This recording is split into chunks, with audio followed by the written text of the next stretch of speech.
अरे भाई, ये सिस्टम का अनाउंसमेंट एकदम से आया। सिस्टम ने तुरंत ये बड़ी खबर दी कि फेंग ई ने अभी अभी एक दमदार डार्क एट्रीब्यूट टेक्निक सफलतापूर्वक खोल यानी अनलॉक कर ली है, जिसका नाम है डेथ वॉक। देखो, ये सिर्फ एक छोटा मोटा बूस्ट नहीं था, इसने उसकी लड़ाई की शक्तियों में जरूरी बदलाव लाया। जब फेंग ई ने ये एकदम नया डरावना स्किल चलाया तो उसका पूरा शरीर तुरंत ही गहरे पर्पल रंग की छायाओं से अच्छी तरह से ढक गया और उसके आसपास की हवा भारी हो गई, डार्क स्पिरिचुअल एनर्जी से हल्का सा कांप रही थी। सिस्टम फिर से आया और उसकी होलोग्राफिक स्क्रिप्ट ने समझाया कि इस ओवरपावर्ड एबिलिटी का मतलब क्या है। ये यूजर को तुरंत और बिना किसी दिक्कत के अंधेरे वाली किसी भी जगह से टेलीपोर्ट करने देती है, जिससे फिजिकल रुकावटें बेकार हो जाती हैं। उसने अंदर ही अंदर सोचा कि डेथ वॉक नाम तो बहुत मिस्टीरियस और एजी है, लेकिन इसका असली इस्तेमाल साफ है। ये एक जबरदस्त high tier teleportation movement skill ही है, लेकिन इसकी उपयोगिता यानी यूटिलिटी कमाल की थी। इस नए पावर की रफ्तार और भरोसे को टेस्ट करने के लिए उसने तुरंत अपना ध्यान लगाया और बिना किसी हलचल के वो दूसरे फ्लोर की लोहे की बालकनी से पूरी तरह गायब हो गया। यार, वो 1 सेकंड से भी कम वक्त में सीधा नीचे चिकने फ्लोर पर शांति से आ गया। ये बदलाव इतना तुरंत और तेज था कि ये मूवमेंट की दिक्कत को ही हटा देता था। फेंगी बहुत सैटिस्फाइड था, उसकी अपेक्षाओं से भी ज्यादा एफिशिएंट था ये। उसको एहसास हुआ कि ऐसा एलीट मूवमेंट और तुरंत इवेजन देने वाला स्किल तो अनमोल है, जो किसी भी बड़े रैंकर की लड़ाई में पक्का फायदा देगा। हमारे एमसी ने फिर थोड़ा वक्त लेकर अपने इंटरनल एनर्जी रिजर्व्स का स्टेटस चेक किया। उसको एहसास हुआ कि डेथ ब्रांड ट्रायल से बचने ने उसको सिर्फ पावर ही नहीं दी, इसने उसके शरीर को पूरी तरह से बदल दिया था, जिससे वो अब बिना किसी बुराई या बैकलैश के डार्क एट्रीब्यूट एनर्जी को सीधे अब्सॉर्ब कर सकता था। जब उसने अपना शक्तिशाली स्केलेटल अवतार बुलाया तो उसने तुरंत महसूस किया कि डार्क स्पिरिचुअल पावर पर उसका आंतरिक कंट्रोल बहुत ज्यादा बढ़ गया है, जो पहले से ज्यादा प्रिसाइज और काफी मजबूत था। और उस बड़े अनोमली किंग के स्पिरिट क्रिस्टल से शक्ति इंटीग्रेट करने के बाद उसको एक अनबिलीवेबल दबाव यानी प्रेशर महसूस हुआ। उसको समझ आ गया कि वो आखिरी बैरियर को तोड़कर लेजेंडरी जिंगाद रयाम तक पहुंचने के बहुत ही करीब आ गया है। कसम से उसकी नजर फिर कमरे में पड़ी, एक डिस्प्ले कैबिनेट पर, जहां एक चमकदार सुनहरी रोशनी तेज जगमग कर रही थी। ये प्योर यांग एट्रीब्यूट स्पिरिट क्रिस्टल था, वो बड़ा इनाम जो मेयर चैन रू ने उसे खुद देने की गारंटी दी थी। फेंगी हल्का सा हंस पड़ा, ये याद अभी भी अजीब लग रही थी। उसको याद आया कि उस बड़े शहर बचाने वाली लड़ाई के बाद सभी सिटी ऑफिशियल्स ने मिलकर डिसाइड किया था कि चेनरुओ का इतना बड़ा देश के लिए जरूरी ट्रेजर अकेले में दे देना बहुत ही कैजुअल और लोकी होगा। तो उन्होंने जल्दी से एक बड़ा ऑफिशियल पब्लिक सेरेमनी रखा उसे पेश करने के लिए, और इसको एक पब्लिक सर्विस एक्ट घोषित किया। और रूमर है कि उसकी नई लेजेंडरी अचीवमेंट्स को हमेशा याद रखने के लिए एक विशाल स्टैच्यू भी बनवा रहे हैं। यार, उस हल्की शर्मिंदगी वाली पब्लिक पॉम की याद को झटकते हुए फेंग यी ने आगे बढ़कर कॉन्फिडेंस से उस सुनहरे क्रिस्टल को पकड़ लिया, तुरंत उसकी गर्मी महसूस करते हुए। 2 top tier elemental attribute crystals एक साथ रखना तो हेवन सेंट लक थी। उसने क्रिस्टल को आग के पास लाया, उसमें मौजूद यांग एनर्जी की शुद्धता को देखता रहा। जिस पल उसने अपनी तेज एनर्जी क्रिस्टल में चैनल की, तुरंत ही आग जैसी आंखें चौंधियाने वाली लाल एनर्जी उसके चारों ओर फट गई और हवा तेज गर्मी से चटकने लगी। सिस्टम तुरंत एक बार और ड्रामेटिकली एक्टिवेट हो गया, क्योंकि उसने इस तेज प्योर यांग एनर्जी सोर्स की मौजूदगी को तुरंत डिटेक्ट कर लिया था। पिछले डार्क क्रिस्टल असिमुलेशन प्रोसेस की तरह ही सिस्टम ने घोषणा की कि वो इस विशाल पावर सोर्स से एक बिल्कुल नया ओवरपावर्ड ग्राउंड ब्रेकिंग टेक्निक बनाने के लिए अपना अल्टीमेट कैलकुलेशन शुरू कर रहा है। फेंग यी ने अपना पूरा ध्यान लगाया, तेज गर्मी को सहते हुए क्रिस्टल की इस तीव्र शक्ति को अपने कोर में अच्छी तरह से असिमुलेट करने के इरादे से। थोड़ी देर शांति के बाद सिस्टम ने कंफर्म किया कि ऑपरेशन सफल रहा और नया टेक्निक बन चुका था। अचानक फेंग यी के शरीर से एक असहनीय चौंधियाने वाली गोल्डन रोशनी फूट पड़ी, जो हजारों नए सूरजों की तरह चमक रही थी। सिस्टम ने फॉर्मली अनाउंस किया कि उसने एक तेज नया यांग एट्रीब्यूट टेक्निक सफलतापूर्वक मास्टर कर लिया है, जिसका शानदार नाम है सन गॉड। तेज शुद्ध सुनहरी आग की लपटों से घिरा हुआ, जो उसकी स्किन को बिना नुकसान छू रही थी, फेंग यी ने तुरंत इस नई एबिलिटी की अनोखी शक्ति की सीमाओं को टेस्ट किया। सिस्टम ने साफ किया कि सन गॉड टेक्निक उसे एक दमकदार सोलर रफ्तार, शुद्ध रोशनी और गर्मी की फिजिकल मैनिफेस्टेशन बुलाने की शक्ति देता है, जो हर चीज को तुरंत राख में बदल सकता है। एक शानदार बारीकी से बना हुआ चमकदार सुनहरा सिंबल तुरंत उसके माथे की स्किन पर छप गया, जो इस नई मास्टरी का हमेशा का निशान था। देखो, रोशनी से भरे शहर के ऊपर सन गॉड की तेज जमती हुई आग से बना हुआ एक विशाल सुनहरा पक्षी बर्ड आसमान में फूट पड़ा। उसके बड़े विंग स्पैन हर चीज पर छाया और रोशनी डाल रहे थे, पूरे मेट्रोपोलिस के हर छुपते कोने को शानदार पवित्र आग से रोशन कर रहे। और जमीन पर एक उत्साह भरा फील्ड रिपोर्टर इस अनबिलीवेबल साइट को लाइव ब्रॉडकास्ट कर रहा था।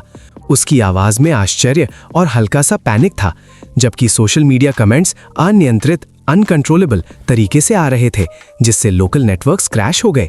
लोग मजाक में कह रहे थे कि रोशनी इतनी तेज है कि वो फ्लैश ब्लाइंड हो रहे हैं, भले ही वो ताई से बहुत दूर थे। रिपोर्टर ने डरे हुए नागरिकों से तुरंत कहा कि पैनिक ना करें और कॉन्फिडेंस से सजेस्ट किया कि उनके शक्तिशाली रक्षक रिवर्ड सीलर सिर्फ अपनी पावर बढ़ा रहे हैं और मजबूत हो रहे हैं। ये खतरे की नहीं, उम्मीद की निशानी है। ऑनलाइन तो थ्योरीज की बाढ़ आई हुई थी, जिसमें अलग अलग ग्रुप्स अंदाजा लगा रहे थे कि वो लेजेंडरी दाओइस्ट गॉड जिसने उन्हें पहले बचाया था, वो एनलाइटनमेंट पाने के लिए एक और मुश्किल हेवनली ट्रायल से गुजर रहा है। लेकिन एलीट रैंकर्स के एक हाईली सिक्योर्ड पायोनियर फोरम पर यूजर्स ने तुरंत कंफर्म किया कि ये विशाल एनर्जी इवेंट बिल्कुल ताई सिटी के सेंटर में था। उन्होंने तुरंत वो जानी पहचानी ओवरवेलमिंग लैंग एनर्जी सिग्नेचर पहचान ली और प्रोफेशनल सर्टेनिटी के साथ सही अंदाजा लगाया कि सीलर ने अभी अभी एक बहुत ही डरावना नया ऑफेंसिव एबिलिटी हासिल किया है। उसी वक्त कुछ 100 मील दूर एक गहरे नमी वाले फॉरेस्ट में पायनियर्स का एक छोटा ग्रुप जरूरी ब्रेक ले रहा था। उनमें फेंग ही की पहले वाली गर्लफ्रेंड चू किंगली भी थी। उनके स्क्वाड में एक तगड़ा आदमी जिसका नाम हु था, वो जोरदार तरीके से सीलर की तारीफ कर रहा था कि वो कितना इंप्रेसिव है और अपने लगातार पावर गेन से वर्ल्ड स्टेज पर कंट्री बी को पूरी तरह से शर्मिंदा कर रहा है। अरे भाई, हु गुस्से से उस सेल्फ प्रोक्लेम्ड महाप्रॉफिट के बारे में शिकायत कर रहा था जो कंट्री बी से था। उसने एकदम घमंडी और गलत प्रेडिक्शन की थी कि शिया नेशन पहले साल ही स्पिरिचुअल एनर्जी रिकवरी एरा के दौरान खत्म हो जाएगा। लेकिन चू किंगली सच में परेशान दिखी। उसके माथे पर शिकन थी और उसने घबराकर पूछा कि कहीं वो डर लगाने वाली प्रोफेसी सच तो नहीं है, खासकर अभी की गड़बड़ को देखते हुए। उस मेल पायोनियर ने तुरंत इस आइडिया को निकाल दिया, गुस्से से बोला कि ये सस्ता विदेशी प्रोपेगेंडा है जो फूट डालने के लिए बनाया गया है। उसकी बड़ी कॉन्फिडेंस और अकड़ के बावजूद चू किंगली नीचे चमकती हुई काई को देख रही थी और मन ही मन वो दुखी थी कि बहुत सारे खतरनाक अजीब घटनाएं और छोटे संकट छिपकर शिया नेशन को हाल ही में तंग कर रहे थे। तुरंत ही पूरे ग्रुप का मूड खराब हो गया और वो लोग गुस्सा हो गए, क्योंकि बाकी पायोनियर्स ने अपना सारा गुस्सा और फ्रस्ट्रेशन चू किंगली पर निकाल दिया। वो मेल पायोनियर हु ने बेरहमी से उसके कम कल्टीवेशन लेवल का मजाक उड़ाया, क्योंकि वो लोग तो इंटरमीडिएट रैंक्स पर थे। अभी भी उस पैथेटिक 1 स्टार घोस्ट एक्सरेल में अटकी हुई हो? दूसरे आदमी ने गुस्से से पूछा। उसकी आवाज में नफरत थी। उसने मजाक उड़ाया, पूछा कि क्या वो कोई गद्दार है या बस होपलेस तरीके से कमजोर। उसने बुरे इरादे से पॉइंट आउट किया कि वो पहले तो पैसे और कनेक्शन से प्रोटेक्ट की हुई एक अमीर छुई मुई लड़की थी, लेकिन इस जंगली नए वर्ल्ड ऑर्डर में वो बिल्कुल बेकार कचरा बन गई है, किसी भी सीरियस टीम पर बोझ, लायबिलिटी। चू किंगली ने हिम्मत से अपने हाथ छाती पर बांध लिए। बहुत कोशिश कर रही थी कि उसका जो भी बचा कुचा गरूर है वो उसको संभाल कर रखे। उसने तुरंत पलटकर जवाब दिया कि उन सब की ताकत एकदम बेकार है और कोई खास बात नहीं है जब उसकी तुलना सीलर की सबसे बड़ी दुनिया बदलने वाली पावर से की जाए। उसने बोल्डली चैलेंज किया, बोला कि उन्हें उसका मजाक उड़ाने का कोई राइट नहीं है जब तक वो उसकी डर लगाने वाली, तबाह करने वाली ताकत का एक छोटा सा हिस्सा भी हासिल नहीं कर लेते। वो मेल पायोनियर हु जोर से और मजाक उड़ाते हुए हंसने लगा। उसकी आवाज हवा में चुभने लगी। क्या तुम सच में इतनी डिल्यूडेड हो कि तुम्हें लगता है तुम उसके साथ टीम अप कर सकती हो, छोटी लड़की? उसने घिन से पूछा। तीनों आदमी एक साथ बेरहमी से हंसने लगे। उसको ताना मारते हुए याद दिलाया कि सीलर तो इंटरनेशनली मशहूर है कि वो एक अकेला, खुद पर निर्भर सोलो रैंकर है। उन्होंने उसको रूखेपन से बताया कि उसका वक्त खत्म हो गया है। उसको तुरंत और ऑफिशियली उनकी एक्सप्लोरेशन टीम से निकाल दिया गया है, अभी से ही। जैसे ही वो आदमी रूखे तरीके से पलटे और जंगल के अंधेरे में जाने लगे, एक बेचारी चू किंगली ने घबरा कर हाथ बढ़ाया। उसकी आंखों में आंसू आ रहे थे। उसने उनके जाते हुए फॉर्म्स पर चिल्लाकर बोला कि अगर उसको इतनी जल्दी जाने पर मजबूर किया जा रहा है तो लीगली और मॉरली उनको उसके रिवॉर्ड का पूरा जमा किया हुआ हिस्सा देना होगा जो उसने टीम के साथ वक्त बिताकर कमाया था। टीम लीडर पलट गया। उसके चेहरे पर एक गंदी लालची मुस्कुराहट थी जो चमकती हुई काई की रोशनी में दिख रही थी। उसने ठंडे तरीके से उसको बोला कि उसको तो उनके पैर चूमने चाहिए और शुक्रगुजार होना चाहिए कि वो लोग उससे उनकी प्रोटेक्शन लेने का पैसा नहीं मांग रहे हैं। और फिर उसने रॉ कॉन्सेंट्रेटेड विंड एनर्जी का एक तबाह करने वाला ब्लास्ट छोड़ दिया, जिससे वो जोर से पीछे कांटों वाली बेलों में जा गिरी। उसने चिल्लाकर बोला कि वो हमेशा के लिए उनकी नजरों से गायब हो जाए। चू किंगली बुरी तरह कांप रही थी। उसको तेज फिजिकल दर्द और अंधा कर देने वाला शर्मनाक गुस्सा दोनों हो रहे थे। यार वहीं लेटी हुई तेज सांस लेते हुए उसने चुपके से एक मजबूत कसम खाई कि उनमें से हर एक, खासकर वो लीडर जिसने उसको मारा था, इस धोखेबाजी का बहुत बुरी तरह हिसाब चुकाएगा। उसी वक्त दूर कहीं सोशल मीडिया पर सच में बहुत ज्यादा पैनिक मचा हुआ था जब कंट्री बी के उस बड़े प्रॉफिट ने एक कैलेंडर ईयर के अंदर शाया नेशन के पूरे खत्म होने की प्रेडिक्शन की थी। मार्केट्स गिर रहे थे और अथॉरिटीज पर लोगों का भरोसा तेजी से कम हो रहा था। ताई ताई स्पिरिट एसोसिएशन के सिक्योर ऑफिस में एसोसिएशन सुपीरियर दुखी दिख रहा था और वो फेंगी के साथ इस बढ़ते हुए पैनिक और मोराल के गिरने पर गहरी डिस्कशन कर रहा था। उसने समझाया कि ये बुरी बार बार आने वाली अफवाहें लोकल पायनियर और रैंकर कम्युनिटीज के मोराल को खतरनाक तरीके से अफेक्ट कर रही थीं, जिसकी वजह से जरूरी फाइटर्स भाग रहे थे। सू जिंगिंग जो पास में खड़ी थी बीच में आई और उसने एक स्ट्रेटेजिक असेसमेंट दी। उसने फेंगी को समझाया कि क्लियरली कंट्री बी सस्ता और इफेक्टिव साइकोलॉजिकल वॉरफेयर कर रहा है ताकि वो जानबूझकर अपने सिटीजन्स का कॉन्फिडेंस तोड़ सके और अगला स्पिरिचुअल क्राइसिस आने से पहले शाया नेशन को अंदर से कमजोर कर सके। सुपीरियर ने आगे बोला, उसकी आवाज़ ग्लोबल पॉलिटिक्स की वजह से भारी थी कि फेंगी की ज़बरदस्त दुनिया बदलने वाली पावर की हाल की खबर ने कंट्री बी को मजबूर कर दिया था कि वो अपनी पहले से अग्रेसिव टैक्टिक्स को और ज़्यादा पागलपन वाले लेवल पर ले जाए। यार वो लोग अब छिपकर ऑपरेट नहीं कर रहे थे, उनके एक्शंस खतरनाक तरीके से साफ दिखने लगे थे। इंटेलिजेंस सर्कल्स में तो ये अफवाह भी फैल रही थी कि कंट्री बी ने इवेंट्स को एक्टिवली मैनिपुलेट किया था और बहुत एक्सपेरिमेंटल स्पिरिचुअल वॉरफेयर टेक्निक्स का यूज करके एक दूसरे एलाइड सिटी में खतरनाक हद तक की तबाही लाई, जिसका एम पूरे रीजन को डिस्टेबलाइज करना था। सुपीरियर दुखी होकर आगे झुका। उसने माना कि हाल की कैटास्ट्रफी बहुत सस्पिशियस थी क्योंकि सारे स्पिरिचुअल एनर्जी साइंस और पहले के प्रीकर्सर्स तो इशारा कर रहे थे कि वो तबाही कंट्री बी के टेरिटरी में आनी चाहिए थी। उसके बजाय किसी सोफिस्टिकेटेड उलझे हुए मैकेनिज्म से उसका ब्लोबैक ऐसा हुआ कि उनकी अपनी एलीट डिफेंस फोर्सेस जो एलाइड सिटी की बॉर्डर्स के अंदर काम कर रही थीं वो लगभग पूरी तरह खत्म हो गई। इसके स्ट्रेटेजिक इंप्लीकेशंस डर लगाने वाले थे। इस बढ़ते हुए ग्लोबल पैनिक और डर को जो कंट्री बी चालाकी से बना रहा था तुरंत और पक्के तौर पर रोकने के लिए एसोसिएशन की सबकी राय पक्की थी। फेंगी को तुरंत एक ऐसा पब्लिक और जबरदस्त स्टेटमेंट देना होगा जिसको कोई झुठला ना सके। वो एक सिक्योर कंप्यूटर टर्मिनल के पास गया। उसके आसपास की हवा में दबी हुई पावर से चिंगारियां निकल रही थीं। पूरे कमरे ने अपनी सांस रोक ली।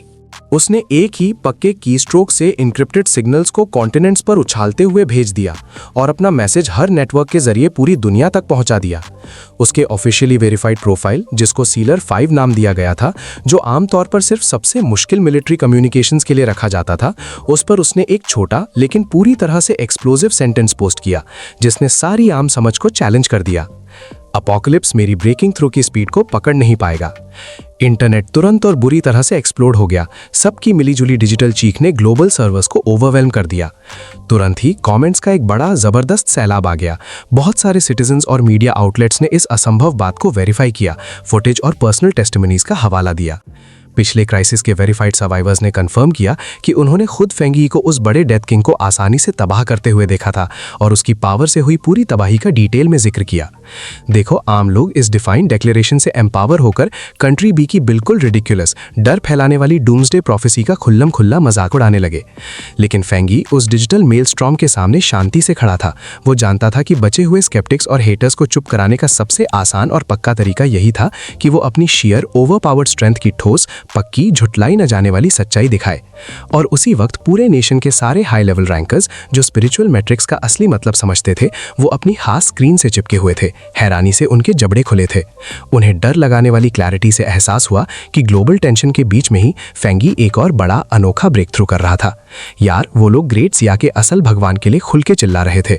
उनको समझ आ गया था कि जिस आफत यानी डिजास्टर की भविष्यवाणी यानी प्रोफेसी की गई थी, वो अब रीडायरेक्ट होकर उनके शहर पर गिर रही थी और सिर्फ फेंगी की ताकत ही इसको रोक सकती थी।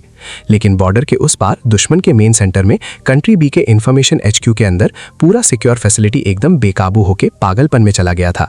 स्टाफर्स पागल हो रहे थे, इधर उधर भाग रहे थे और बहुत गुस्से से सीलर की हिम्मत और उसकी इतनी भयंकर स्पिरिचुअल फोर्स के बारे में शिकायत कर रहे थे जिसने सारा ट्रेस डेटा छुपा दिया था। कसम से कई हफ्ते गुजर गए थे और वो अभी तक उसकी एक भी पर्सनल डेटा, लोकेशन या कोई भरोसेमंद प्रोफाइल सिग्नेचर नहीं निकाल पाए थे।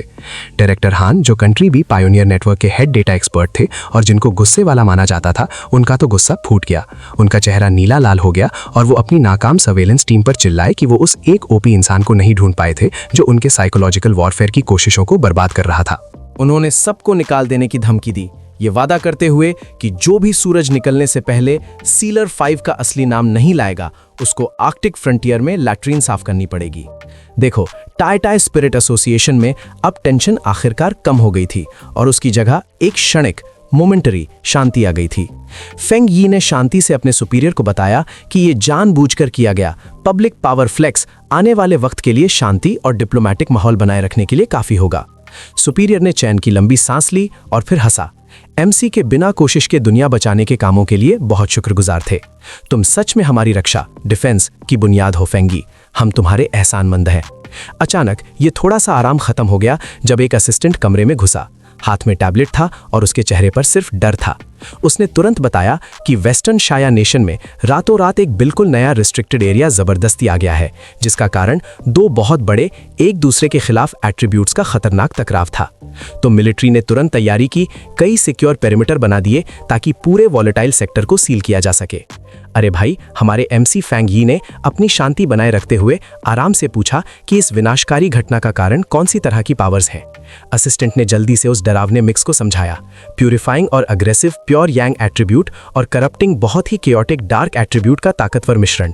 क्योंकि ये दोनों एनर्जीज एलिमेंटल लेवल पर टकरा रही थी, तो नतीजे में जो जोन बना वो सिर्फ बहुत खतरनाक ही नहीं था जो नॉर्मल पायनियर्स को फाड़ सकता था, बल्कि उन लोगों के लिए बेजोड़ तेज कल्टीवेशन के मौके भी दे रहा था जो इस एक्सट्रीम से बच सकते हैं।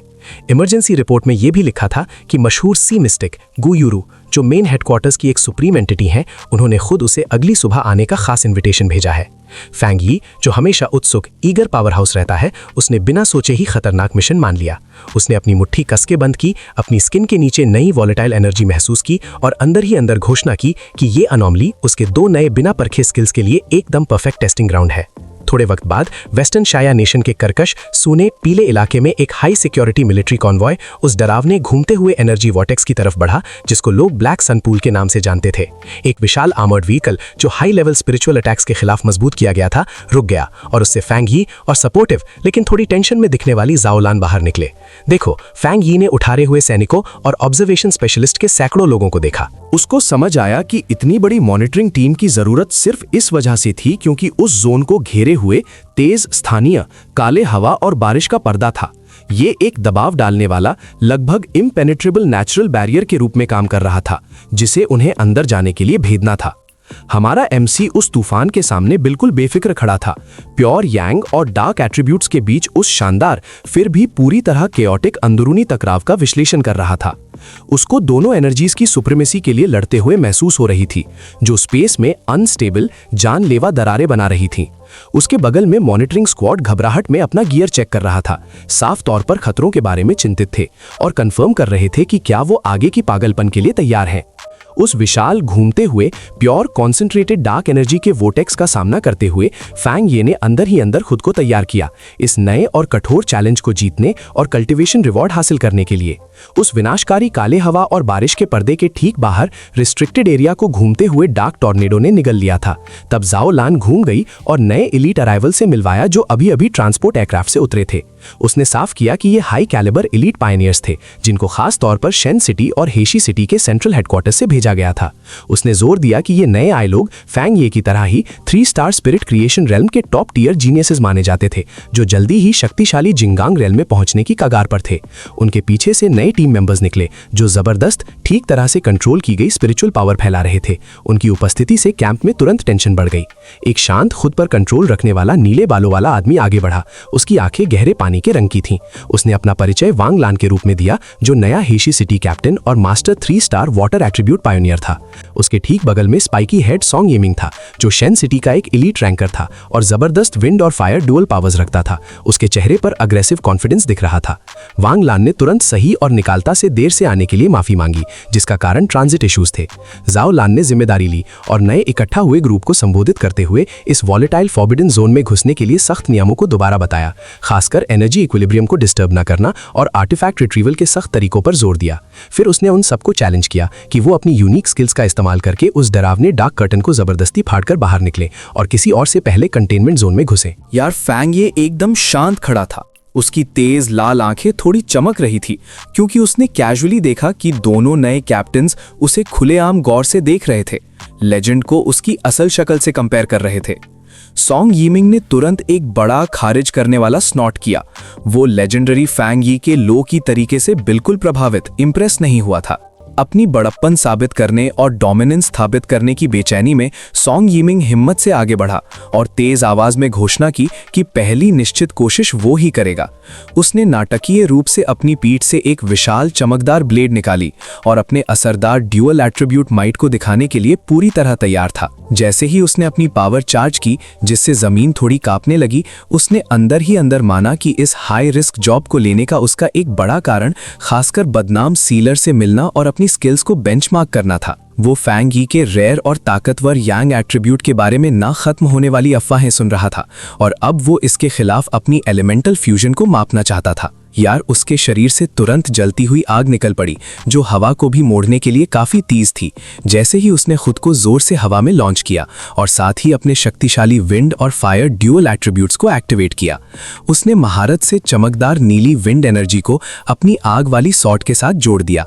अंदर ही अंदर घमंड किया कि उसकी फायर एट्रीब्यूट सबसे प्योरेस्ट थी, जिसे वो विंड का उपयोग करके स्ट्रेटेजिकली क्रिटिकल मैक्सिमम कैपेसिटी तक बढ़ाता था।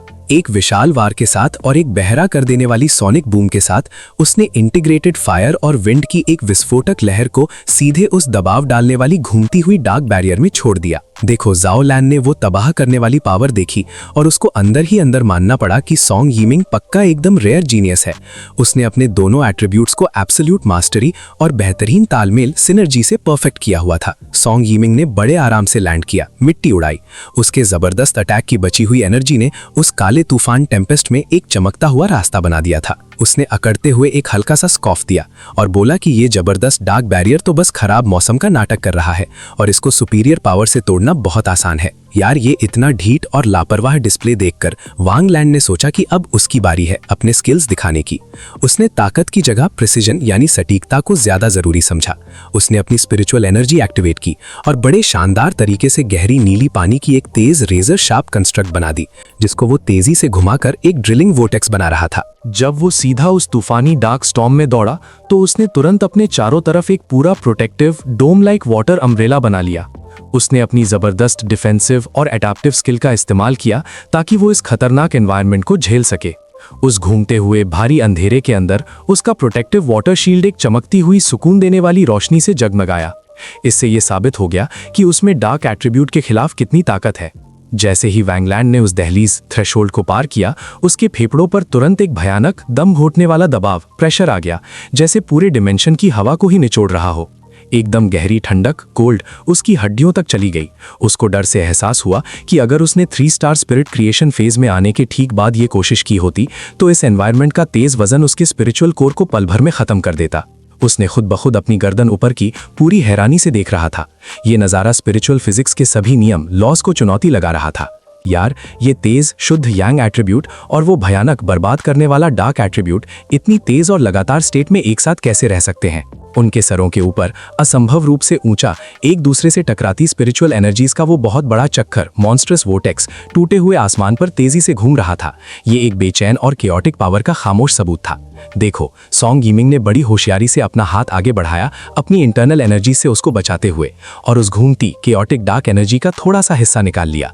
उसको बहुत ज्यादा ठंडा लगा, एक ऐसी बुनियादी घिन आने वाली ठंडक जिसमें करप्शन की चीख थी। उसने देखा कि एक तंदुरुस्त इंसान के शरीर के लिए ये तुरंत और बुनियादी रूप से कितना खराब है। बस यहाँ खड़े रहना और इस भारी एनवायरमेंटल डोमिनेंस के नीचे सांस लेना एक्सप्लोरेशन से ज्यादा जिंदगी बचाने की जंग लग रहा था। उसने अंदर ही अंदर निष्कर्ष निकाला कि कुछ मिनट से ज्यादा इस एनवायरमेंट में टिक पाना ही अपने आप में एक बड़ी सफलता है। वैंग लैंड बेचैन होकर हिला और अपनी बढ़ती कंसर्न दिखाई। उसने जोर से अंदाजा लगाया कि शायद फांग ये इस दबाव प्रेशर को आसानी से सह सकता है, क्योंकि उसका फायर एट्रीब्यूट इस बैरियर स्ट्रक्चर में शामिल शुद्ध यांग एट्रीब्यूट के लिए या तो नेचुरली कंपैटिबल है या कम से कम बहुत ज्यादा रेजिस्टेंट है। उसने ये पक्की बात बोली कि इस जानलेवा एनर्जी कर्टन को पार करना बहुत मुश्किल हो रहा है और खुद को कुचलने से बचाने के लिए पूरा फोकस चाहिए। अच्छा, अचानक से वो टेंशन टूट गई। बिना किसी चेतावनी के फांग ये ने कंसेंट्रेटेड गोल्डन फ्लेम का एक बहुत बड़ा धमाकेदार बर्स्ट छोड़ दिया। उसने एक ओवरपावर्ड फायर स्लैश का इस्तेमाल किया जो शुद्ध रोशनी की एक शानदार लकीर थी, जिसने आसपास के भारी अंधेरे को रेशम की तरह फौरन काटकर चील दिया। यार, वांग लान और सॉन्ग यिमिंग दोनों को तेज काइनेटिक और स्पिरिचुअल इम्पैक्ट से बचने के लिए जोर से पीछे की तरफ कूदना पड़ा और गुफा यानी कैवर्न की दीवार से चिपकना पड़ा। वांग लान ने प्रोटैगनिस्ट की एनर्जी ब्लास्ट की उस तबाह करने वाली सुनहरी लकीर को अपने बगल से गुजरते हुए देखा। वो सच में कांप रहा था जब उसने आखिरकार उस शुद्ध कॉन्सेंट्रेटेड यांग एट्रीब्यूट पावर के सोर्स को पहचाना। उसकी आसानी देखकर तो गुस्सा आ रहा था। फांग ये ने डायमेंशनल बैरियर की एकदम आखिरी लेयर को फाड़ दिया और एक बहुत बड़ा स्थिर यानी स्टेबल रास्ता खोल दिया जिसमें शुद्ध रोशनी भरी हुई थी। वो वहां एकदम आराम से खड़ा था। उसके स्टैंड्स में जरा भी थकान नहीं थी और उसके बगल में जाओलान थी। उसने हाँफते हुए आने वालों को आराम से ग्रीट किया और हल्की मुस्कुराहट के साथ बोला कि उनको तो पार आने के लिए बहुत वक्त से वेट करना पड़ा होगा। उसकी मौजूदगी की वो शुद्ध, जबरदस्त और अनचैलेंजेबल पावर तुरंत हर उस शख्स को महसूस हो रही थी जो ये सब देख रहा था। सॉन्ग यिमिंग और वांग लान ने एक दूसरे को हैरानी से देखा। पूरी तरह से चुप हो चुके थे। वो अपने एमसी को घूर रहे थे। उनको यकीन नहीं हो रहा था कि सीलर ने उस जानलेवा आत्मा को कुचल देने वाले बैरियर को जीरो मेहनत से पार कर लिया। वांग लान को आखिरकार बोलने की हिम्मत मिली और उसने सबसे जरूरी सवाल पूछा। फांगे ने उस खतरनाक तेज ब्लैक विंड और स्पिरिचुअल रेन के पर्दे को गिरने दिए बिना खुला हुआ कैसे रखा? फांगे ने बस अपने हाथ में कॉन्सेंट्रेटेड गोल्डन यांग एनर्जी का एक चमकता स्थिर यानी स्टेबल गोला यानी ऑर्ब उठाया जो उसकी हथेली में रिदमिकली पल्स कर रहा था और शांति से इसके मैकेनिक्स समझाए। उसने बोला कि थियरी तो असल में बहुत आसान है। उसने कहा कि तुम्हें बस एक यांग एट्रीब्यूट पावर चाहिए जो उस आसपास के डार्क एट्रीब्यूट से बहुत ज़्यादा मजबूत और स्थिर हो। तब वो भारी अंधेरा अपने आप नलिफाई हो जाएगा और सिर्फ ताकत से रुक जाएगा। उसने आराम से मान लिया कि इस दरार को बनाए रखने में बहुत ज़्यादा स्पिरिचुअल पावर खर्च होती है, लेकिन उसने कन्फर्म किया कि अगर किसी के पास जरूरी गहरी रिजर्व्स हों तो इसे आसानी से सस्टेन किया जा सकता है और उसने हामी भरी कि उसके पास तो वो है ही। इधर सॉन्ग यिमिंग का तो अंदर ही अंदर गुस्सा उबल रहा था। वो गुस्से में मुट्ठी कच रहा था क्योंकि फांग ये ने इस god tier energy intensive accomplishment को भी सिंपल बोल दिया था। यार, वांग लान को अपने वजूद पर शक होने लगा। उसको सीरियसली ये सवाल उठने लगा कि क्या फांग ये उनके साथ उसी ऑफिशियल रैंकर रेल में पाता भी है या नहीं। जाओलान ने वांगलान की इस क्राइसिस पर एक शांत, सब कुछ जानने वाली मुस्कान दी और उसको धीरे से भरोसा दिलाया कि वो इस हैरान करने वाली हकीकत यानी रियलिटी में जल्दी ही एडजस्ट हो जाएगा, क्योंकि हर एलीट पायनियर शुरू में फैंग ये की ओवरवेलमिंग एबिलिटीज देखकर थोड़ी देर के लिए शॉक से जम जाता है। फैंग ये ने बस हल्की सी खूबसूरत मुस्कान दी। उसको जरा भी फर्क नहीं पड़ा कि उसने कितनी आसानी से सबको शॉक दे दिया था। वो शांति वाला वक्त अचानक से खत्म हो गया। अचानक फैंग ये के इंटरनल सिस्टम में एक तेज क्रिटिकल अलर्ट टोन बज उठा। उसने बताया कि एक बहुत बड़ा सोर्स ऑफ प्रोफाउंड पोल्यूशन तुरंत आ रहा है और इसको हाई रिस्क ए लेवल डार्क अनोमली घोषित किया गया है। उसी वक्त पूरा डंजन, जमीन उनके पैरों के नीचे तेजी से हिलने और गड़गड़ाने लगी, जिसने सिस्टम की चेतावनी को पक्का कर दिया। सॉन्ग यिमिंग का पहले वाला गुस्सा तुरंत गर्मा गर्म उत्साह यानी एक्साइटमेंट में बदल गया। वो आने वाली लड़ाई के लिए बहुत पंप्ड लग रहा था। उसने भरोसे से घोषणा की कि अगर ये सिर्फ अनस्टेबल डार्क एट्रीब्यूट वाली एक ए लेवल अनोमली है तो वो अभी अपनी ताकत और अपने नए रिफाइंड स्किल्स को इसके खिलाफ आजमाने के लिए एकदम तैयार है। बिना किसी हिचकिचाहट के और फैंग ये तुरंत अनडिस्प्यूटेड लीड लेते हुए पूरा स्क्वाड उस तेज गड़बड़ी के एपिसेंटर की तरफ दौड़ पड़ा। उनके ठीक आगे एक गहरी अंधेरी गुफा के छांव वाले मुंह से 3 बहुत शक्की यानी सस्पिशियस लोग उस अजीब भरी रोशनी में निकल आए। फैंग ये ने तुरंत अपनी आंखें छोटी की। उसका चेहरा सख्त हो गया और उसने फौरन पहचान लिया कि ये घुसपैठिए उनके दुश्मन कंट्री बी के हाई रैंकिंग रैंकर्स हैं।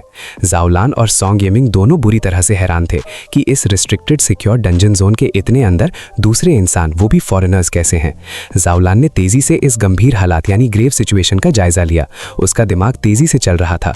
उसको एहसास हुआ कि ये अनचाहे अनजान लोग ही वो होंगे जिन्होंने ओरिजिनल पोल्यूशन अनोमली को वक्त से पहले बर्बाद कर दिया होगा, शायद उसके रिसोर्सेज पर कब्जा कर लिया होगा।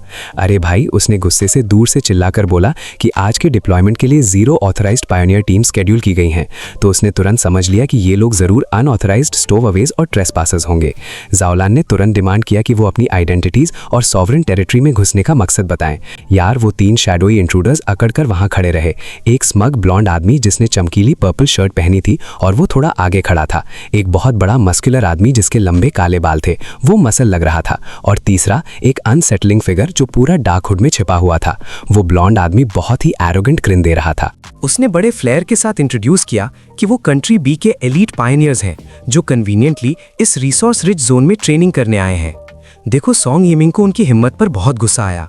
वो चिल्लाया कि ये शिया नेशन का सॉवरेन सिक्योर टेरिटरी है और उनको ऑफिशियल डिप्लोमेटिक परमिशन के बिना इस रिस्ट्रिक्टेड जोन में घुसने का कोई हक नहीं है। जाओलान ने तुरंत अपने कॉमरेड का साथ दिया। उसकी आवाज़ अथॉरिटी से तेज थी। उसने फॉरेन रैंकर्स को तुरंत प्रेमिसेस खाली करने का ऑर्डर दिया, लेकिन वो इंट्रूडर्स तो अकड़ते रहे, हिले भी नहीं। वो ब्लॉन्ड लीडर हंसा और क्लेम किया कि रीजन में पावर का फंडामेंटल डायनामिक ही बदल चुका है। उस ब्लॉन्ड आदमी ने फिर एक बहुत ही एरोगेंट स्टेटमेंट दिया, अगर शिया लोग यहाँ मौजूद इमेंस रेयर रिसोर्सेज को एक्सप्लॉइट करने में बहुत कमजोर या स्लो हैं, तो उनका सुपीरियर ग्रुप उन पर राइट ऑफ माइट से कब्जा कर लेगा। उसने स्मगली बोला कि उनका जस्टिफिकेशन वैलिड है, क्योंकि वो फर्मली बिलीव करते हैं कि वो इस शिया टीम से इनहेरेंटली सुपीरियर और काफी ज्यादा स्ट्रॉन्गर है। कसम से ये इनटॉलरेबल गुस्सा दिलाने वाली बात सुनकर फांग ये आगे बढ़ा। उसका कैजुअल डिमीनर तुरंत गायब हो गया, उसका एक्सप्रेशन पूरा डार्क हो गया और उसने शांति से इंट्रूडर से पूछा कि क्या वो सच में मानते हैं कि रेयर वैल्यूएबल मौके सिर्फ स्ट्रॉन्ग लोगों के लिए होने चाहिए। ब्लॉन्ड आदमी ने मॉकिंगली स्मर्क किया। उसने फांगिए के सवाल को कमजोरी की निशानी समझ लिया। वो कॉन्फिडेंट था कि उसकी नेशन ने अपने टॉप एलिट्स को स्पेसिफिकली यहाँ एक मेजर इंटरनेशनल कॉन्फ्लिक्ट शुरू करने और रीजन को डिस्टेबलाइज करने भेजा है। फांगिए ने उसे एक ठंडी खौफनाक मुस्कुराहट दी। उसकी सिग्नेचर रेड आई तेज एनर्जी से चमकने लगी। उसने उनको आवाज धीमी करके बताया कि अगर स्ट्रेंथ ही वो यूनिवर्सल रूलिंग लॉ है जिसका वो आदर करते हैं, तो वो सब यहीं पर अब एग्जिस्टेंस से गायब हो सकते हैं। यार, जब फांगिए उस हॉस्टाइल ग्रुप का अटेंशन ले रहा था, तो जाओलान ने जल्दी से और सीक्रेटली इस इंटरनेशनल प्रोटोकॉल के सीरियस ब्रीच और ट्रेसपास की रिपोर्ट हेडक्वार्टर्स को करने की कोशिश की, लेकिन एनिमीज ने उनको चुप कराने के लिए अचानक एक devastating immediate pre-emptive attack launch कर दिया। ब्लॉन्ड आदमी ने नॉक्शियस सिकली ग्रीन एनर्जी का एक सर्जिंग ब्लास्ट छोड़ा। गुस्से से चिल्लाया कि शिया टीम ने बेवकूफी में उसकी पीसफुल रिट्रीट की जेनरस ऑफर को ठुकरा दिया है। जाओलान और वांगलान तुरंत डर गए। उनको अचानक एहसास हुआ कि एनिमी के पास बहुत ही रेयर, हाईली डेंजरस और डिस्टेबलाइजिंग डार्क एट्रीब्यूट है। ब्लॉन्ड आदमी मलिशियसली हंसा, प्राउडली डिक्लेयर किया कि ये पूरा डंजन जो डार्क एट्रीब्यूट पोल्यूशन से भरा हुआ है, अब उसका परफेक्ट इनविंसिबल होम फील्ड है और वो सब हेल्पलेस हो जाएंगे। जाओलान ने जल्दी से उस करूसिव एनर्जी के टेक्सचर को एनालाइज किया जो उन्हें लग रही थी, और तुरंत डर में समझ गई कि ये एक स्पेशलाइज्ड नेदर पॉइजन एट्रीब्यूट है जो डीकेइंग कॉर्प्सेस और इंटेंस डार्क एनर्जी से बना हुआ एक गास्टली लीथल म्यूटेशन है। प्योर पैनिक ने उसका दिल जकड़ लिया जब उसने जोर से चिल्लाया कि इस सडन पावरफुल अटैक ने उनके सारे क्रिटिकल कम्युनिकेशन डिवाइसेस को इंस्टेंटली फ्राई कर दिया है, जिससे वो बाहरी दुनिया और किसी भी पोटेंशियल रेस्क्यू से पूरी तरह आइसोलेट हो गए हैं। फैंग ए ने तुरंत सिचुएशन की डेडली ग्रेविटी समझ ली। इंट्रूडर्स साफ साफ उन सबको यहीं मारकर इस ब्रीच को छिपाना चाहते थे। सॉन्ग ये ने स्ट्रैटेजी का इंतजार करते हुए बैठे रहने से मना कर दिया। वो तुरंत आगे बढ़ा। उसकी massive flaming sword defined power के साथ तेज चमक रही थी। यार, उसने हवा के शोर में अकड़कर चिल्लाया कि अगर उनके फायर बेस्ड अटैक्स एनिमी की डार्क एट्रीब्यूट एनर्जी को इफेक्टिवली एब्जॉर्ब नहीं कर सकते, तो वो उसे बस पूरी तरह से जलाकर डिस्ट्रॉय कर देंगे। वांग लान ने उसको फायर और कॉन्सेंट्रेटेड पॉइजन एनर्जी को मिक्स करने की डेंजर के बारे में वार्निंग देने की डेस्परेटली कोशिश की, लेकिन सॉन्ग येमिंग, जो इंपल्सिव गुस्से और बैटलफील्ड एड्रेनालिन में था, उसने रेकलेसली उस चेतावनी को इग्नोर कर दिया। सॉन्ग येमिंग ने अपनी पूरी फोर्स अपनी ब्लेड में चैनल की और ब्लॉन्ड एनिमी पर सीधा एक जाइगैंटिक रोरिंग फायरबॉल छोड़ा, लेकिन अटैक उस एक्सपेक्टेड क्लेंजिंग रिजल्ट को अचीव करने में पूरी तरह फेल हो गया। Instead corrosive green nether poison energy ने जल्दी से फायर की इंटेग्रिटी को कंज्यूम और डिस्टेबलाइज करना शुरू कर दिया, जिसके कारण वो फायरबॉल वायलेंटली और प्रीमेच्योरली डेटोनेट हो गया और एक पावरफुल केओटिक शॉकवेव सीधा सॉन्ग गेमिंग की तरफ वापस भेजा। वो शॉक में खड़ा रहा और खुद को संभाला कि उसका पोटेंट हाई लेवल अटैक पूरी तरह नलिफाई हो गया और उसके खिलाफ वेपनाइज कर दिया गया। एनिमी के सक्सेसफुल एक्सप्लोजन ने तुरंत एक मैसिव काउंटर अटैक ट्रिगर किया। टॉक्सिक ग्रीन एनर्जी की एक डेडली टाइडल वेव डर से भरी शिया टीम की तरफ आई। जाओ लान ने एक घबराहट भरी तेज वार्निंग चिल्लाई, क्योंकि वो लीथल स्वर्लिंग मिस्ट जल्दी से फैल रहा था, उन सबको घेरने और घोलने की धमकी दे रहा था। यार, टॉक्सिक ग्रीन एनर्जी की वो घिनौनी थिक पैल मटीरियलाइज हुई, उस लोकेशन को तुरंत लपेट लिया और शिया नेशन पायोनियर्स के पूरे ग्रुप को घेर कर बंद कर दिया। वांग लान ने एक सीजन फाइटर के ट्रेंड रिफ्लेक्सेस से रिएक्ट किया, लाइटनिंग स्पीड से अपनी स्पिरिचुअल एनर्जी इन्वोक की। ठीक टाइम पर प्योर ब्लू वाटर का एक कोलोसल शिमरिंग बैरियर मौजूद हो गया, एक डोम बना दिया जिसने स्क्वाड को इमीडिएट करोसिव थ्रेट से टाइटली शील्ड किया। बैरियर की टेम्पररी शिमरिंग सेफ्टी के अंदर उसके टीममेट्स में एक टेंस साइलेंस छा गया, लेकिन फैंग ये इनक्रेडिबली कंपोज्ड रहा। उसकी सिंगल ग्लोइंग रेड आई जो ब्लू लाइट से अलग दिख रही थी, एनिमी की खौफनाक पावर की हर छोटी से छोटी डिटेल को बिना किसी डर या झिझक के ऑब्जर्व कर रही थी। देखो, बैटल तुरंत सिर्फ डिफेंस से आगे बढ़ गया जब मेलेवलेंट पावर रेडिएट करता हुआ कंट्री बी का ब्लॉन्ड आदमी अग्रेसिवली वैंग लैंड के जल्दी में बने वाटर बैरियर से टकराया। ऑब्सीडियन जितना तेज एक मैसिव शैडोई क्लॉ ने उस डिफेंसिव शील्ड को बुराई से फाड़ दिया, एक तेज आवाज के साथ। इस ब्रीच के बड़ा होने से पहले फैंग ये तुरंत आगे आया। उसकी आवाज़ धीमी और कमांडिंग थी। उसने ग्रुप को तुरंत अलग होने और फैल जाने का ऑर्डर दिया। उसने डैज़लिंग, हाईली कॉन्सेंट्रेटेड गोल्डन एनर्जी का एक पावरफुल स्वीपिंग स्लैश छोड़ा। इस स्ट्राइक ने उस थिक विस्कस डार्क मिस्ट को एफर्टलेसली चीर दिया और उस पल के लिए स्टार्टल्ड एनिमी को फिजिकली पीछे हटने और कई कदम रिट्रीट करने पर मजबूर कर दिया। ब्लॉन्ड आदमी साफ साफ शॉक था कि उसका अटैक इतनी क्लीनली स्टॉप हो गया। उसके स्मग चेहरे पर हल्की सी टेंशन आ गई। उसने जल्दी से खुद को संभाला, एरोगेंटली उनके ऊपर हवा में मंडराता रहा। उसने मॉकिंगली फैंग ये को सिर्फ बैकवर्ड शिया नेशन का एक कमजोर कॉमन फायर एट्रीब्यूट पायोनियर कहकर डिसमिस कर दिया। उसने एक ठंडी वार्निंग देते हुए हंसा कि फैंग ये के एलाइज तो उससे भी ज्यादा यूजलेस और डिस्पोजेबल है। अचानक बिना किसी वार्निंग के क्रैक्ड अर्थ के नीचे छिपे शैडोज से deadly whip like dark green vines चुपचाप निकले। उन्होंने वायलेंटली जाओलैन, वैंगलैन और सॉन्ग यीमिंग को लपेट लिया। उन्हें तुरंत एक करोसिव पॉइजनस मिस्ट के अंदर ट्रैप कर दिया जो उनकी स्पिरिचुअल एनर्जी को खा रहा था। यार, जाओलैन ने तुरंत फैंग यी को चिल्लाकर चेतावनी दी। उसको बताया कि ये दुश्मन बहुत चालाक है और इसने अपनी असली ताकत छुपा रखी है। ये कम से कम जिंगोंग रेल्म के दूसरे लेवल पर तो है ही। शिया टीम को पूरा बंधा हुआ और फंसा हुआ देखकर उस ब्लॉन्ड आदमी ने अपना सिर पीछे किया और एक डरावनी पागलपन वाली हंसी शुरू कर दी जो उस छोटी सी जगह में गूंज गई। और उधर रिस्ट्रिक्टेड डंजन जोन के बाहर हाई रैंकिंग मिलिट्री कमांड बेचारी बनकर लाइव फीड देख रही थी जब वो बड़े काले हवा और बारिश का पर्दा जोर से दोबारा बंद हुआ और हमारे हीरोज को उस खतरनाक पॉकेट डायमेंशन में सील कर दिया। कमांड सेंटर पर जाओलैन का सबॉर्डिनेट लैपटॉप पर उस ब्लॉन्ड आदमी की रिकॉर्डिंग घबराकर देख रहा था। उसका चेहरा पीला पड़ चुका था क्योंकि उसने देखा कि वो डरावनी अफवाहें जिनको उन्होंने पहले इग्नोर किया था वो कसम से सच थीं। कंट्री बी के किसी आदमी ने एक डार्क सब एट्रीब्यूट, एक फॉरबिडन पावर को कंट्रोल करना सीख लिया था। उसने उस हिलते हुए वीडियो फुटेज को ध्यान से एनालाइज किया और बोला कि भले ही दुश्मन ने पूरा शुद्ध डार्क एट्रीब्यूट हासिल नहीं किया, लेकिन उसके पास एक जानलेवा सब एट्रीब्यूट नेदर पॉइजन है। जो घाव ये पावर देती हैं वो आम तरीकों से बिल्कुल ठीक नहीं हो सकते। देखो, वो ब्लॉन्ड आदमी बुरी तरह से खुश हो रहा था। उसकी आवाज में एक जालिम इंतजार था। उसने बोला कि फैंग यी के फंसे हुए पार्टनर्स तेजी से जहरीला हो रहे हैं। उसने वादा किया कि वो जल्द ही दर्द से सड़कर मर जाएंगे और उनकी जरूरी स्पिरिचुअल पावर उसके लिए मजेदार खाना बन जाएगी। उसने घमंड से मांग की कि फैंग यी तुरंत सरेंडर कर दे और उसके साथ कंट्री बी चले, उसका पर्सनल गुलाम सबॉर्डिनेट बनने के लिए। यार, फंसी हुई, गुस्से में और जहरीली धुंध में दम घुटने से जाओ लाल ने पागल होकर फैंग यी को चिल्लाकर कहा कि वो उस धमकी को छोड़ दे और अपनी असली डरावनी पावर निकाले और पूरी ताकत से लड़ाई करे। अचानक बिना किसी वार्निंग के शुद्ध आंखें चौंधियाने वाली सुनहरी आग फैंग यी की बॉडी से फूट पड़ी और उसने तुरंत आसपास के अंधेरे और उस तक पहुंचने वाली जहरीली बेलों को जलाकर राख कर दिया। अब हमारा प्रोटैगनिस्ट फैंग यी ने विलेन को एक तेज ताना मारा। उसकी आवाज में पूरा अधिकार था। उसने पूछा कि क्या उस ब्लॉन्ड आदमी को अभी तक समझ नहीं आया कि ये पावर की लड़ाई सिर्फ एक तरफ से ही क्यों चल रही है। फैंग यी ने फिर अपना डरावना बॉनफायर डोमेन निकाला जिससे सुनहरी रोशनी का एक बहुत बड़ा गोला फूटा और उसने उस भयानक नेदर पॉइजन को जोर से पीछे धकेला और कांटेक्ट होते ही उसे भाप बना दिया। उसने उस हैरान ब्लॉन्ड एंटागनिस्ट को आराम से एड्रेस किया। उसकी आवाज में कंट्रोल पावर थी।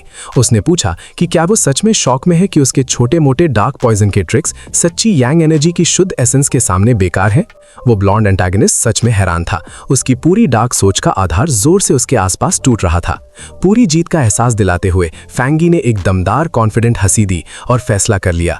उसने आग की एक बहुत बड़ी गरजती हुई लहर छोड़ी, लेकिन उसने मेन बॉस के बजाय उस ब्लॉन्ड आदमी के 2 लोअर लेवल सबॉर्डिनेट्स को टारगेट किया जिनको वो बचा रहा था। वो ब्लॉन्ड लीडर गुस्से से पागल हो गया। उसने देखा कि उसकी एनर्जी डिफेंस तुरंत टूट गई और उसके प्यारे हेंचमैन सुनहरी आग में जोर से भुन गए। वो चीखा। फैंग यी आसानी से हवा में कूदा, पलक झपकते ही दूरी कम की और उसको आखिरी ताना मारा। अरे भाई, क्या तुम सच में अपने दोस्तों को राख बनने से पहले बचाओगे नहीं? गुस्से में अंधा होकर उस ब्लॉन्ड इडियट ने फैंग यी को घमंडी कहा। ये तो ऐसे हुआ जैसे उल्टा चोर कोतवाल को डांटे। और उसने एक बहुत बड़ा, तेजी से फैलता हुआ कॉन्सेंट्रेटेड पॉइजन मिस्ट का गोला निकाला और वहमी होकर चिल्लाया कि कोई भी आम इंसान उसकी अल्टीमेट पावर ऑफ डिके से बच नहीं सकता। हमारे ओपीएमसी ने उस बेकार धमकी को पूरा इग्नोर किया। उसने मिली सेकेंड्स में वो मूव कैलकुलेट किया और सीधा पॉइजन स्फीयर में घुस गया। उसकी जलाती हुई तलवार टूटे हुए आसमान में शुद्ध, ना रुकने वाली रोशनी की लकीर थी।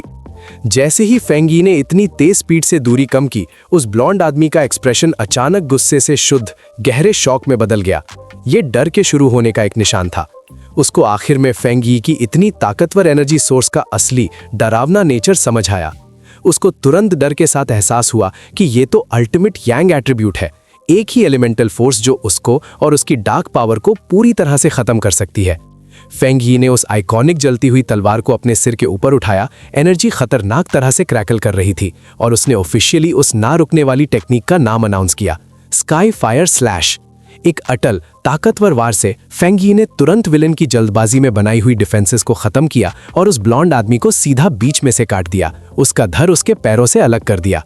विलन को यकीन नहीं हो रहा था। वो मन ही मन में चिल्ला रहा था कि एक आम मरने वाला इंसान कैसे एक अनोमली किंग जितनी पावर लेवल्स में महारत हासिल कर सकता है, और तो और उस डरावने यांग एट्रीब्यूट को चला सकता है। उसका कटा हुआ शरीर तुरंत 2 हिस्सों में गिर गया और वो पूरी तरह से कंफ्यूज्ड और पक्का हारा हुआ लग रहा था, या फिर ऐसा लग रहा था। उसी वक्त सोंग यीमिंग और वांग लान, जो अब बेलों से आजाद थे, वो पूरा तमाशा देख रहे थे और उनके जबड़े खुले रह गए थे। वो उस पावर को समझ नहीं पा रहे थे जो उन्होंने अभी देखी थी। लेकिन रुको, उस ब्लॉन्ड आदमी ने काला तेल जैसा खून बाहर थूका और अभी मरने से मना कर दिया। आसपास की बहुत कॉन्सेंट्रेटेड डार्क एनर्जी का इस्तेमाल करते हुए जमीन से तुरंत गंदी हरी बेलें निकल आईं और उसके कटे हुए हिस्सों को जोर से वापस जोड़ दिया। उसने जीत के घमंड में चिल्लाया, उसकी आवाज फटी हुई थी कि इस लोकलाइज्ड डंजन जोन में डार्क एट्रीब्यूट एनर्जी की इतनी ज्यादा भरपाई है, इसलिए फेंग ये उसको पक्का मार नहीं सकता। फेंग यी बस वहीं हवा में तैरा रहा और उस प्रिडिक्टेबल तमाशे से पूरा बोर लग रहा था। उसने मन में एनालाइज किया कि नेदर पॉइजन एट्रीब्यूट कितना बेकार तरह से कमजोर था। उसने सोचा कि यांग यूजर के सामने इसकी रीजनरेशन एबिलिटी कितनी ढीली और बेअसर है। उसने शांति से ये निष्कर्ष निकाला कि ये मिड टियर बेकार दुश्मन तो उसके ultimate high level offensive move का इस्तेमाल करने लायक भी नहीं था। अचानक वो ब्लॉन्ड आदमी अपनी तेजी से जुड़ती हुई हथेलियों को पूरी हैरानी से देखने लगा। उसको एहसास हुआ कि उसकी हीलिंग प्रोसेस अचानक बीच में ही रुक गई है। वो एक बेचारे डरे हुए बच्चे की तरह चिल्लाया, मांग रहा था कि उसकी ताकतवर रीजनरेशन एबिलिटी अचानक फेल क्यों हो गई है। फेंग यी ने बस हवा में आराम से अपनी उंगली छटकाई। वो डिलेड एक्शन यांग एनर्जी जो उसने पहले वार के दौरान विलन के सोलर प्लेक्सस के पीछे चालाकी से लगा दी थी, वो पागलपन भरी शांत सुनहरी रोशनी में जोर से फूट गई और उस ब्लॉन्ड पायनियर को तुरंत उसके मॉलिक्यूलर स्ट्रक्चर तक जलाकर राख कर दिया। बस धुआं बाकी रह गया। वो टूटी हुई जमीन पर पंख जितना हल्का उतरा और जली हुई धुआं देती लाश से एकदम मेन कैरेक्टर वाली कूलनेस और लापरवाही के साथ दूर चला गया। उसने हैरान वांग लान और सोंग यीमिंग की तरफ अपना हाथ बढ़ाया और तुरंत ताकतवर चमकती नीली बिजली उनके आसपास आ गई, खासकर उनके स्किन और आर्मर में गहरी दबी हुई गंदी हरी पॉइजन स्पॉट्स को ढूंढ रही थी। फेंग यी ने शांति से समझाया कि इलेक्ट्रिक एनर्जी डार्क एट्रीब्यूट के कंटेमिनेशन को शुद्ध कर रही थी और ध्यान से निकाल रही थी। वो दोनों हैरान पायनियर सफाई की इस परफेक्ट तरह को देखकर पूरी तरह से बोलती बंद हो गए थे। फिर उसने जाओलान के कंधे पर एक आम हल्के से प्योरिफिकेशन का टैप किया और उसकी छोटी स्पिरिचुअल इंजरी को भी तुरंत साफ कर दिया। जाओलान ने अपना गहरा शौक बोला कि उसने तो एक ताकतवर जिंगोंग रेल्म पायनियर को इतनी आसानी से भाप बना दिया जैसे वो बस एक छोटी सी दिक्कत हो। फेंग यी तुरंत एनालिसिस मोड में चला गया और उसने बोला कि उस ब्लॉन्ड विलन ने पक्का जिंगोंग रेल्म आम तरीके से हासिल नहीं किया, क्योंकि उसकी स्पिरिचुअल पावर बिल्कुल गंदी और अशुद्ध लग रही थी, जैसे घोल हुआ कचरा हो। अरे भाई, उसको ये भी बहुत शक था कि ये जो इन्वेडिंग दुश्मन है वो उसके ओवरवेलमिंग वजूद से बिल्कुल अनजान क्यों है, तो इसका मतलब उनकी इंटेलिजेंस में मैसिव फेलियर हुआ था। यार, जाओलान ने भी अपनी उलझन मानी थी, लेकिन फिर उसको एक इंटरनल रैंकर रूमर याद आया। कई साल पहले लेजेंडरी एल्डर वू में कंट्री बी पर आने वाली एक हॉरिफिक अजीब डिजास्टर को अपनी बॉडी से ब्लॉक किया था। उनका सोचना था कि इन नेशंस के बीच दुश्मनी हमेशा से ही बहुत फियर्सली बिटर रही है और एल्डर वू शायद टारगेट इसलिए बने क्योंकि उन्होंने नेबरिंग कंट्री को बचाने के लिए हीरोइक काम किए थे, और इसी वजह से इस जनरेशन का ये बिजार काउंटर अटैक हुआ है। कसम से वो तनाव तब टूटा जब सोंग यीमिंग केओटिक ओवरवेलमिंग उत्साह में फूट पड़ा और जोर से बोलने लगा कि वो अब ग्रेट सीलर की पूजा करेगा और उनका पोर्ट्रेट अपने बेड के बगल में मोटिवेशन के लिए लटकाएगा। वांग लान ने अपने पूरी तरह टूटे और एक्सटैटिक टीममेट को एकदम स्टोन कोल्ड थके हुए चेहरे से देखा और फ्लैटली पूछा कि क्या उसको इतनी कैटास्ट्रॉफिक यांग एट्रीब्यूट पावर देखने से परमानेंट ब्रेन डैमेज हो गया है। देखो, फेंग यी धीरे से मुड़ा और जिन सर्वाइवर्स को उसने अभी हील किया था उनसे फिजिकली और इमोशनली खुद को दूर करने लगा।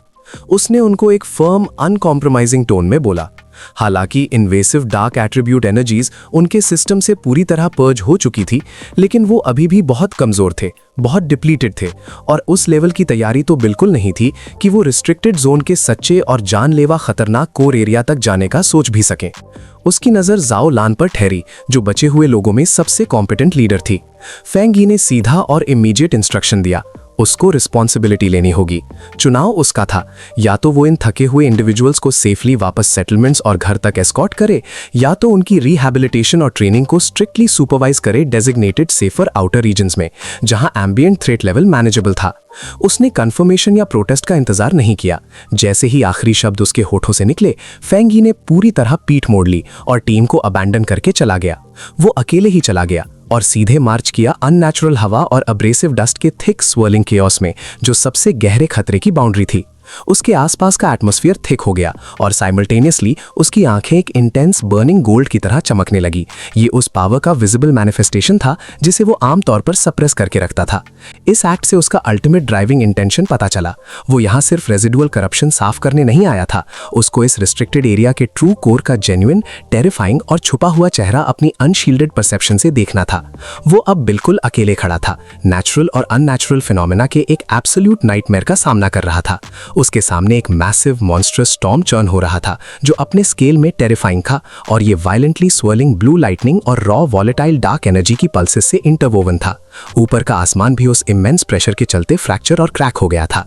ये अनपैरेलल्ड ओवरपावर्ड एमसी बिना किसी हिचकिचाहट के इस लीथली डेंजरस नेक्सस को ब्रीच करने के लिए प्रिपेयर हुआ। एक कोर जिसके पास एग्जिस्टेंस में कोई दूसरा रैंकर आने की हिम्मत भी नहीं करता था और ना ही आ सकता था।